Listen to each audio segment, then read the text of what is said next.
Welcome to Nicstalgia, your favorite pop culture podcast, where we have deep conversations about superficial things. I'm Nicole, your host, and each week we unlock core memories from the 90s, 2000s, and beyond while examining the past through a contemporary lens.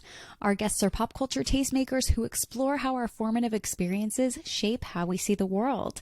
We talk about trends, fashion, music, identity, consumer behavior, societal attitudes, and more. Nicstalgia is a reminder of how our individual and collective memories make us feel like we belong. And if you like Nicstalgia, be sure to follow, subscribe, rate, review, and share with a friend who loves pop culture as much as we do. Plus, we have a lot of fun. Enjoy the show.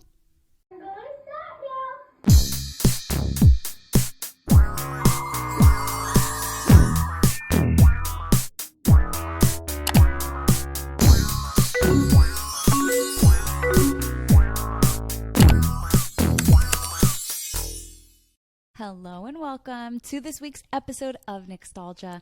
I have Shaleena here with me today. She's a fellow pop culture podcaster, and I was going to say you're never going to guess how we met, but you could probably guess how we met, and that was at Spice Girls Trivia that she hosted. And so I'm very excited to chat about all things pop culture today, and she is from Canada, so we are going to talk about some of my favorite pop culture Canadian exports and just maybe some differences that you might see and similarities that you see between the US and Canada too. It's going to be really fun. So welcome.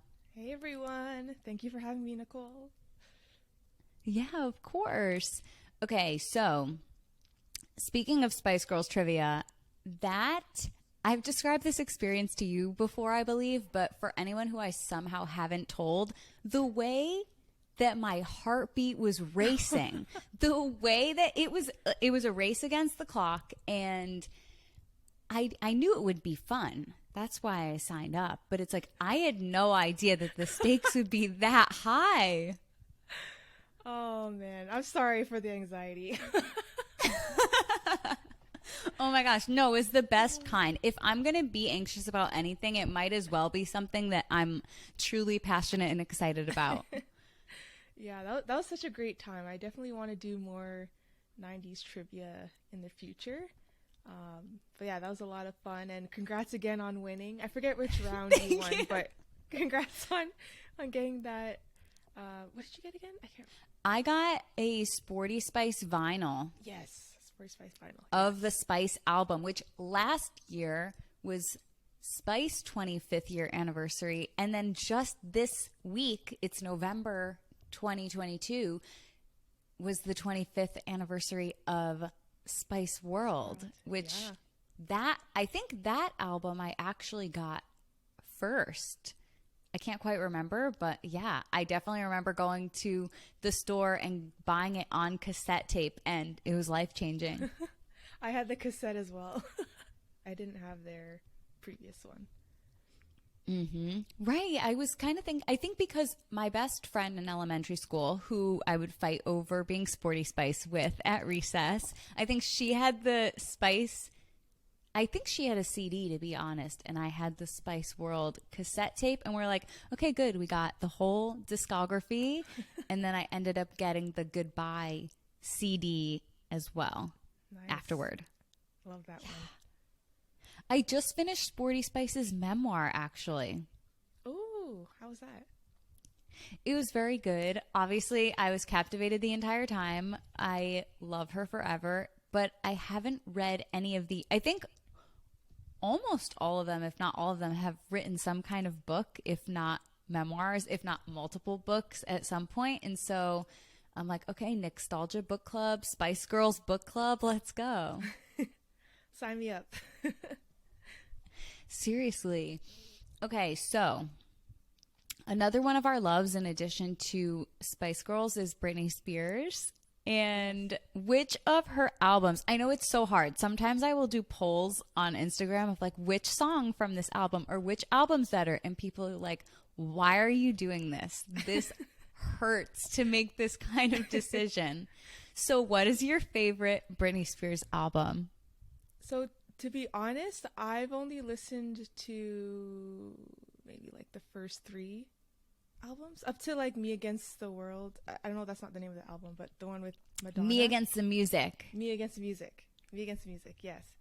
I was a big fan when Oops, I Did It Again came out.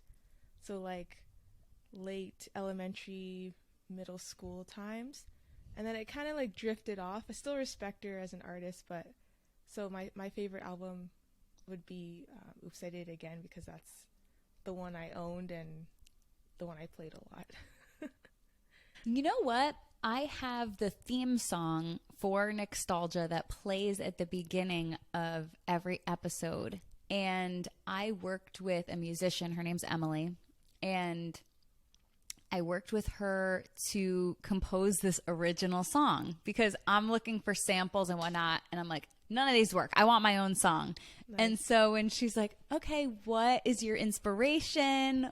What kind of sound are you looking for? And I'm like, Britney Spears' Oops, I Did It Again album. And I found all of the different, I can't remember the word at the time, but at this time, it's basically like the different layers of a song. I was able to just dig on the internet and find like these backup vocals, this percussion track, this, et cetera, et cetera. So it was like every little 10 different pieces that go together that in production are mixed together to create the final song. And so I was like, I want a like wow, wow, like I want that sound.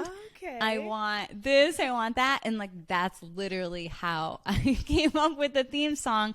Oops, I Did It Again album. I think it was like Oops, Stronger, and maybe Lucky were some different ones I sent. And I'm like, just make it sound like that. Make it sound like Britney Spears' people produced it. Love that. That's so cool. Yeah, so that's the fun story behind the Nicstalgia theme song. And I love that bubblegum pop sound, that wow wow noise is like my favorite thing in the world. And you know exactly what I'm talking about. Oh, yeah. And I know that you love Play too, the girl band. Yes.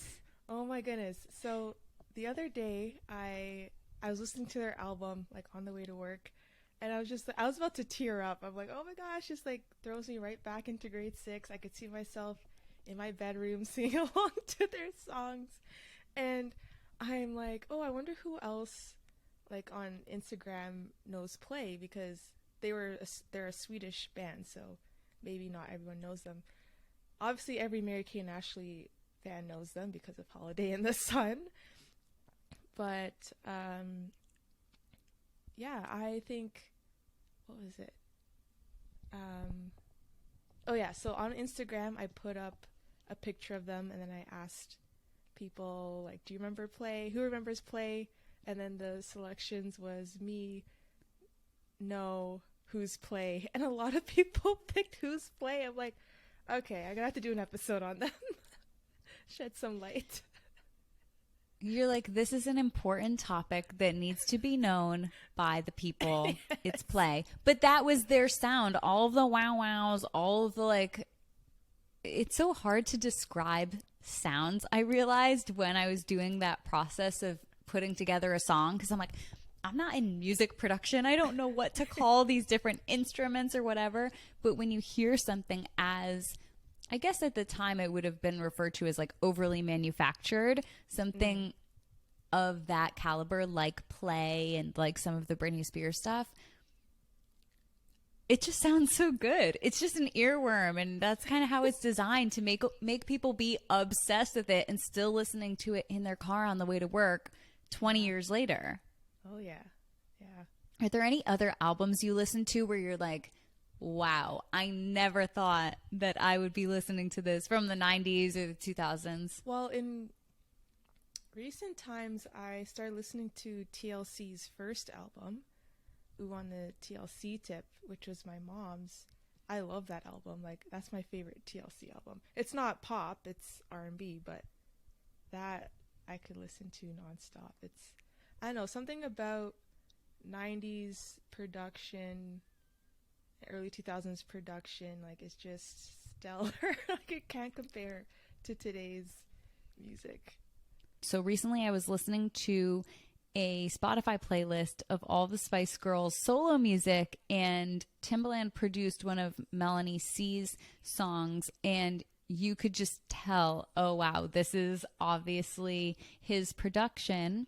And that album by Melanie C came out before Shock Value, before Timbaland had any of his own solo albums that we would know him for now in the late 2000s.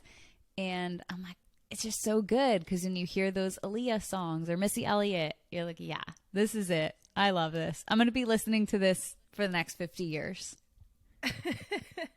So, your podcast is called Everything 90s. What is something that you just absolutely love to talk about from the 90s, or something that you miss, something that was your favorite, something you get like extra nostalgic for?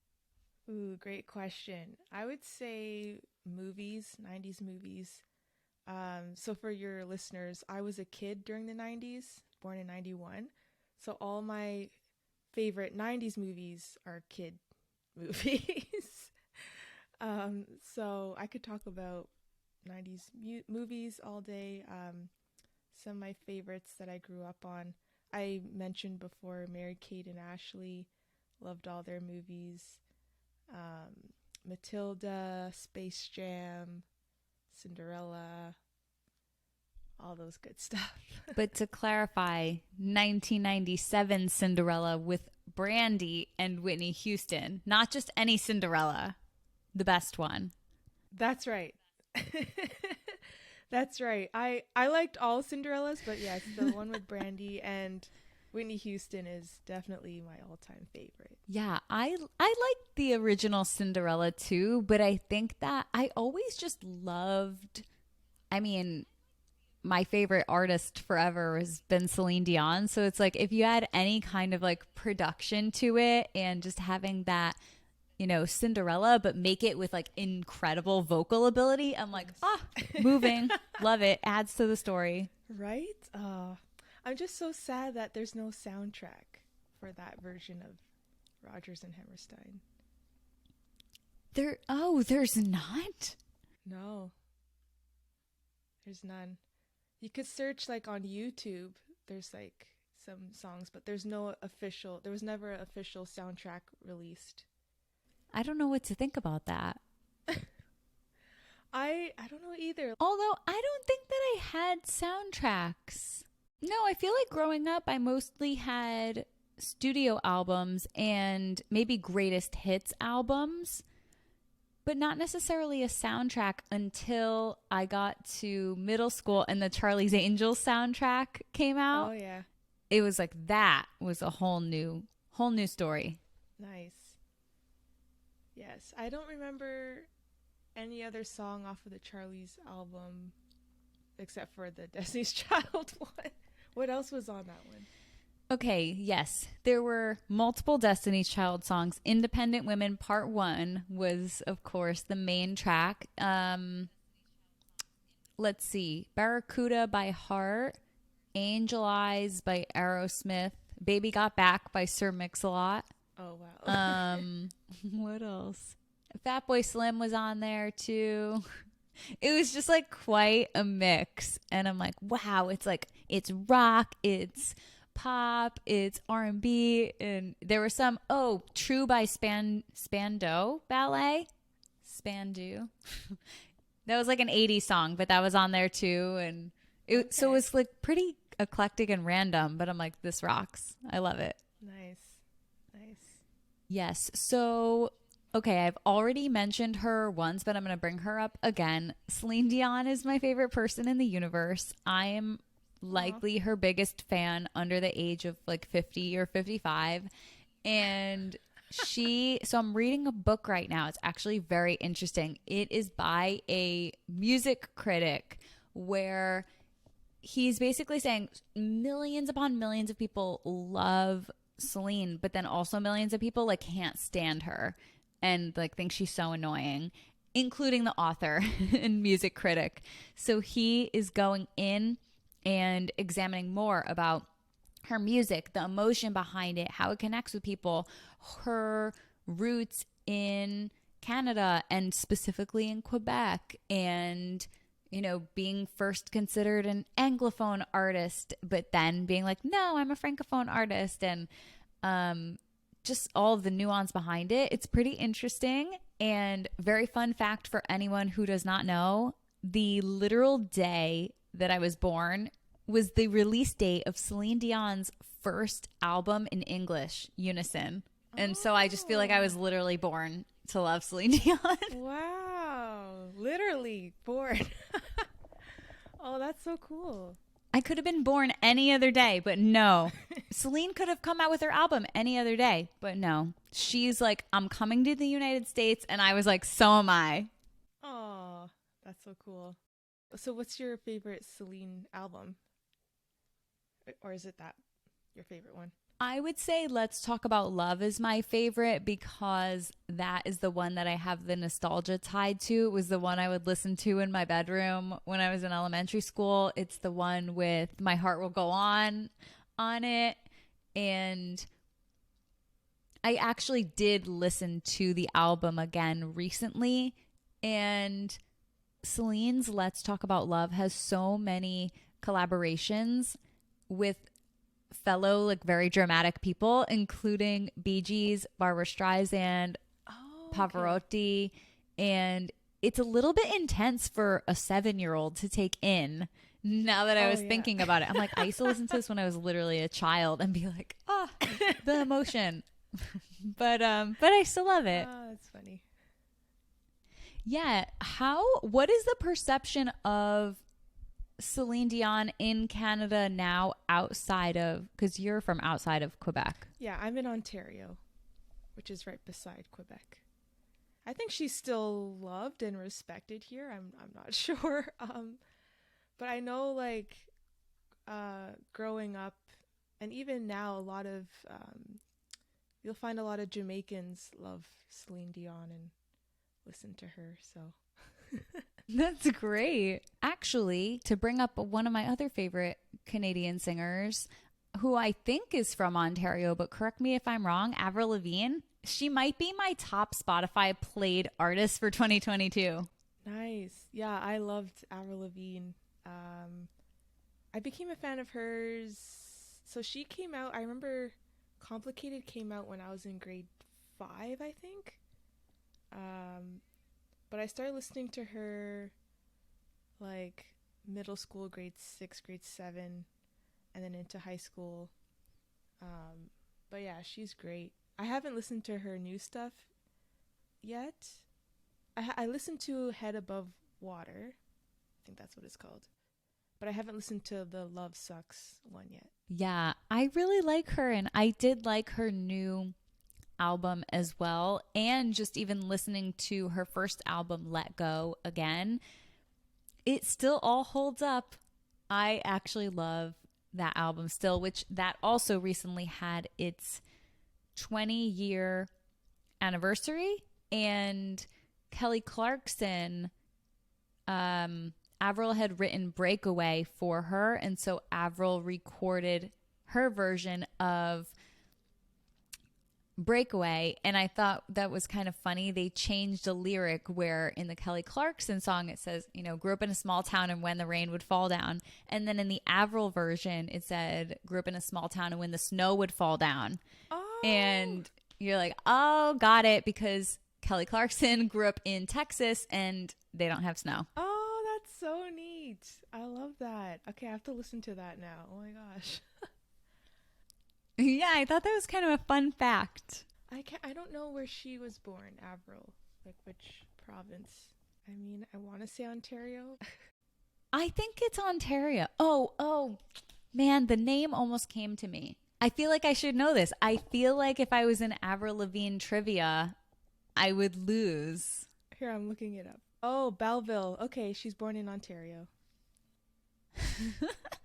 Cool. I feel like since we are both very middle of the age range of millennials, that Justin Bieber was a little bit after our time. Maybe like we weren't young kids when Justin Bieber came out, right. But I remember being maybe for like my 20th or 21st birthday, my sister got me a Justin Bieber CD for my birthday. And it was like kind of as a joke, but also definitely not as a joke, because Baby was like Ludacris feature too. Like it was a pretty good song when it came out.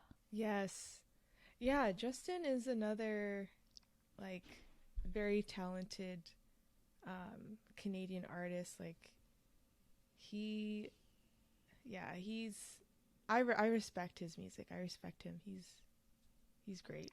I wasn't really a fan. Like I respected his music whenever his music came on. Like I had no issues with it, but I wasn't actually like a fan. Mm-hmm. But I did buy his recent album.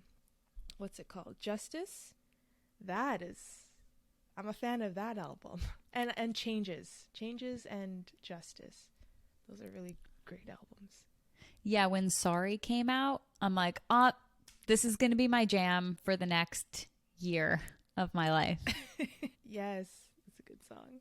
Okay, one of the people who I actually didn't know was Canadian until relatively recently was Nelly Furtado. I didn't know that. What? Oh my gosh. Yes, she's one of ours. What part of Canada is she from? I think she's from Ontario as well. I don't know what city, but it's funny you say that, because there was this podcast that posted a video on their Instagram saying, I think their podcast episode was comparing American music or American artists and Canadian artists, and they're asking like, how many Canadian artists can you name? And then the person was kind of like stumbling. They couldn't come up with a lot. So in their caption, they're like, list down below your favorite Canadian artists. And I went off. Like, I just started listing so many. I'm like, Nelly Furtado, The Weeknd, Avril, Drake, Julie Black. Like, I just went off. And then they're like, oh my gosh, I didn't know like most of those people were Canadian. Like, yes. Anyway, yeah, Nelly Furtado, great. Michael Bublé too. Oh yeah, he's another. Canada loves him. Yeah, now it is past Halloween. Oh, right. And we talked about this because Thanksgiving in Canada is in October. So it's not yet Thanksgiving in the US because that's in November. But Michael Bublé season is very rapidly approaching as well. Nice. I don't know. I never really got into his music, but again, if it comes on, I don't mind. He's someone that I don't necessarily feel like I want to or have to love, but I do anyway. Well, you had mentioned Drake, who is, I would say, I guess, one of Canada's most famous or commercially successful artists. And I was a huge Degrassi fan, and love to say how I was MySpace friends with Aubrey Graham back in 2005. And he was putting music on his MySpace page before any of his mixtapes dropped. And I'm like, wow, Jimmy so Brooks cool. Getting into music. And it's like, that was literally Drake, which is insane. Wow, MySpace throwback. That's so cool. Oh my gosh. Oh yeah, we had no idea what was in store for Drake at that time. Yeah, that's crazy. Wow. Did you watch Degrassi? Like when he was on it? Next Generation? Yes, I watched Degrassi, The Next Generation. And I would say The Next Generation seasons 1 through, I don't know, 4 or 5 maybe. That is one of my favorite TV themes of all time. It's just like the resilience, whatever it takes. I know I can make it through. Like, right? That's such a great message. I really love it. Yes. I need to put that on a t-shirt, man. Seriously. Did you watch Degrassi, The Next Generation? Oh yeah. I love that show. I didn't watch it. I didn't watch the other versions like after that or before. But yeah, Next Generation was my show. Did you have a favorite character? Ooh, my favorite character. I remember I liked Emma. But then I think she kind of turned mean afterwards, like when she got a little bit older. And I like JT. Who else? R.I.P. to JT. Spoiler alert. Yeah. I'm not laughing at that, sorry. But Right. not laughing at him dying, his character dying, just laughing at the spoiler alert. Right. Just in case anyone hasn't seen a Degrassi episode that came out like 15 years ago. Actually, one of my best friends from high school went to college in New York City, and she was at a house party. And one time the actor who played Toby showed up, and she texts me and she's like, guess who I'm hanging out with right now? And I'm like, I don't know who. And she's like, Toby from Degrassi. Oh, that's so cool. Okay, give me 2 hours. I can get in the car and I can be there. Oh, that's so cool. Oh my gosh. Yeah, and my other fun Degrassi story was that we got our dog in 2006, and I named him Jake after Jake Epstein, Oh, the actor wow. who played Craig Manning. That's so funny. Oh, Craig. So when people are like, oh, it's so funny when like a dog has a human name. It's like not just any human. It's Jake Epstein from Degrassi. Craig, did he date Mandy? He dated Manny. He dated Ashley earlier. Oh, yeah. Ashley. And then I think he briefly dated Ellie. So Ellie and Craig were my favorites. But then now looking back, I'm like, Manny was so funny. I love her. Yeah, she was one of my other favorite characters. Okay, and the last thing I wanted to chat with you about, a very, very important 90s show that you have obviously seen, you may love. It is Are You Afraid of the Dark? Okay, I have not seen this show. Oh my God! But I've heard of it, and I know of it. Very Canadian. Mm-hmm. I watched Big Comfy Couch. That's Canadian. Very kiddish, but I am so glad you brought up the Big Comfy Couch. My sister was so obsessed, yes, with Big Comfy Couch. Obsessed. And how she would lay down and it would be like the clock and she would move her arms and legs. I also remember that we would play Big Comfy Couch, because didn't she like hide things in the couch and like pull random things out of the couch, and we would put toys in the couch and pull them out. Oh my gosh, yes, that was me too as a kid. Like, I would like to pretend to be Lunette. I had the Molly doll, but it was like the mini Molly doll. And I would like pretend she was my doll, and yeah, that show is just stellar children's programming. So good.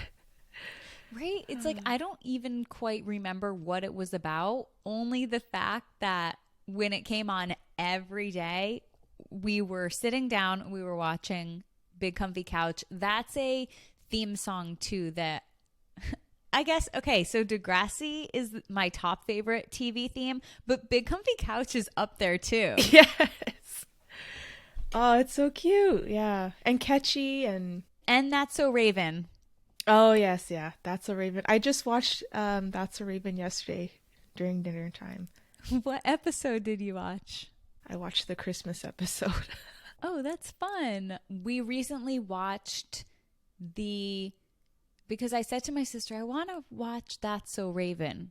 What episode should we watch? She goes, I have just the episode for you. And it was the one where she brings Corey to the dentist. And she's trying to have him not be scared of the dentist, but in reality, she's the one that's scared of the dentist. It is very funny. And then the one where the dad is playing, candid camera joke on the kids, where they have this babysitter, and the babysitter they think is a murderer or something like that. Oh, I should have watched that. That was during funny. Halloween season. Oh. It's not too late. It's only a few days late. Right? I'll still watch it, but yeah, I remember that one. Yeah, so I would say Degrassi, Big Comfy Couch, and That's So Raven probably round out my top 3 for favorite TV themes. ever. I think that's a great list. I approve of that list. Thank you. Amazing. Thank you so much for being here with me today. I really appreciate it. And can you tell the listeners where they can find you and everything 90s? Oh, thank you. I enjoyed myself. I enjoyed talking with you. Everything 90s is my podcast. You could listen to it on Spotify, Apple Podcasts, Google Podcasts. I think there's a few other ones, but those are the ones, like the main ones. And if you're on Instagram, you could follow me at Everything 90s Podcast 90. I just joined Twitter, so I'm starting to get used to that. But my handle for Twitter is Everything 90, no S, Pod, because it was too long. And I'm trying out YouTube, so Everything 90s Podcast on YouTube. Great. Thanks again. Thank you, everybody, so much for listening. And we will see you next time. Bye. Bye. That's a wrap for this week. If you like Nicstalgia, please connect with me on social. Subscribe to the Nicstalgia newsletter at nicstalgia.substack.com and follow, rate, review on your platform of choice. Everything's linked in the show notes, including where to find more about our guest of the week. Thank you so much for your support. And that was this week's episode of Nicstalgia.